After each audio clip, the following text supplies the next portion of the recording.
faire de notre pays la dignité qu'il a besoin et une prospérité que nous allons garantir sa grandeur.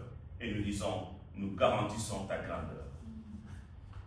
Un rêve de changer la constitution de notre pays que M. Tshisekedi prétend disposer à notre pays. Laissez-moi vous dire, mes frères, c'est un risque qui va créer encore du chaos. Tshisekedi n'a pas de crédibilité pour mener ce genre de réformes. Il faut qu'il se taise. Mes chers frères et sœurs, nous voulons la protection et l'unité de notre pays. Nous devons sauver le Congo. Mais je connais que dans notre diaspora, nous devons aussi contribuer. Mais laissez-moi vous dire, chacun de nous ici ou ailleurs se souviennent que la situation de notre pays ne changera pas sans un engagement collectif. Le moment est venu de faire entendre notre voix, de revendiquer la justice et de bâtir ensemble un avenir digne que les Congolais en ont besoin, et c'est pour tous. J'aimerais saluer tous mes frères congolais dans nos langues nationales pour vous faire une réflexion de la force de notre unité. Je vais commencer par mes frères de Bandundu et Bakongo. Quand je parle du Congo, je sens la fierté. Mbote na belle. Thank you. Et quand je vais parler avec mes frères de Kinshasa, Équateur et Kisangani, je sens la fierté de ma langue. Mbote na biso nyonso. Et quand je parle avec mes frères de Kivu, de Katanga et plusieurs encore qui sont maintenant aujourd'hui en train de parler Swahili, Djangoeno. Ça fait la fierté quand je me rappelle du Grand Kasaï, Kasaï oriental, Kasaï occidental, Moyeno. Mes frères et chers, distingués invités, chers compatriotes. Aujourd'hui, je m'adresse à vous, non seulement en tant que président de Congo Support, ou encore président du gouvernement à l'exil, comme beaucoup le croient, ou encore leader de parti politique, ou encore membre de l'EVA Parti, ou encore professeur, ou plusieurs titres, comme vous me le croire. Mais ce n'est pas ce que je me présente aujourd'hui devant vous. Je suis devant vous comme votre frère.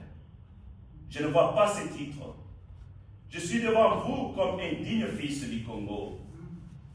Un digne fils du Congo qui est en train de partager vos souffrances, vos aspirations et surtout votre espoir. Les souffrances que nous avons aujourd'hui doivent s'arrêter.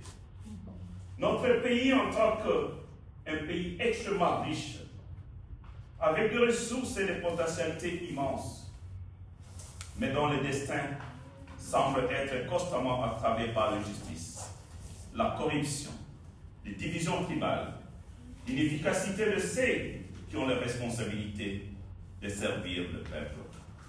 Mais aujourd'hui,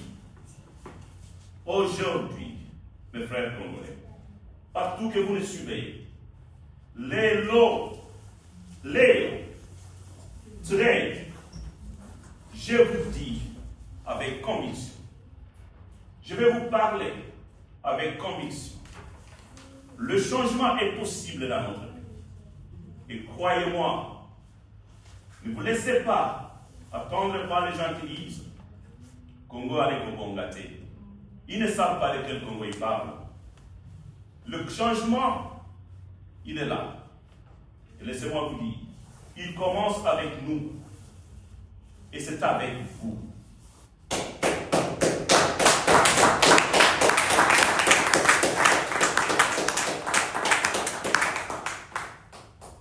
Bien, chers frères, distingués invités, je vais vous faire le temps de lieu de notre pays. Permettez-moi.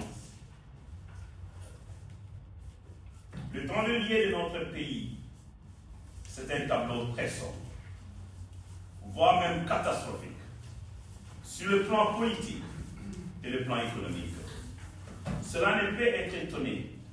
L'opinion tant nationale qu'internationale, il fait que malgré les grandes ressources naturelles et minérales de notre pays, et tout ce que notre pays possède, sans parler des pouvoirs autocratiques de M. Tshisekedi, mon pays, la République démocratique du Congo,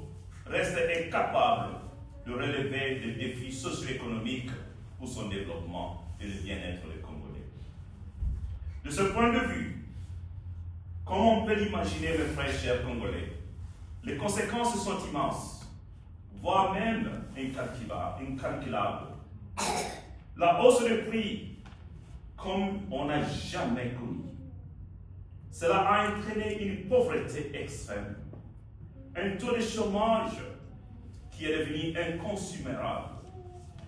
Ajoutez à cela, la pauvreté est devenue trop précaire. La vie de notre peuple, on ne peut même pas l'imaginer. Et de cela encore s'ajoute les sécurités sociales, socio-économiques, s'il vous plaît, sanitaires et surtout et tant d'autres dans les territoires nationaux. Bien, chers frères, laissez-moi vous parler encore de la gestion de notre pays, comment elle est catastrophique. Personne ne peut ignorer aujourd'hui qu'on a utilisé le tribalisme et d'autres séparations avec d'autres politiques de division et tant d'autres injustices pour bloquer l'avancée de notre pays. Mais le Congolais a besoin de l'unité. Le Congolais a besoin de vivre dans son pays. Pas question d'identité tribale, pas question d'identité xénophobiste, ou tant d'autres qu'on peut aujourd'hui nous appeler. Plus grave encore, il y a des gens qui veulent séparer les Congolais de leur propre pays. En nombre d'autres, ils sont de l'étranger, ils sont de la diaspora, ils ne sont plus Congolais. C'est de l'ignorance totale. Laissez-moi vous parler. Les ressources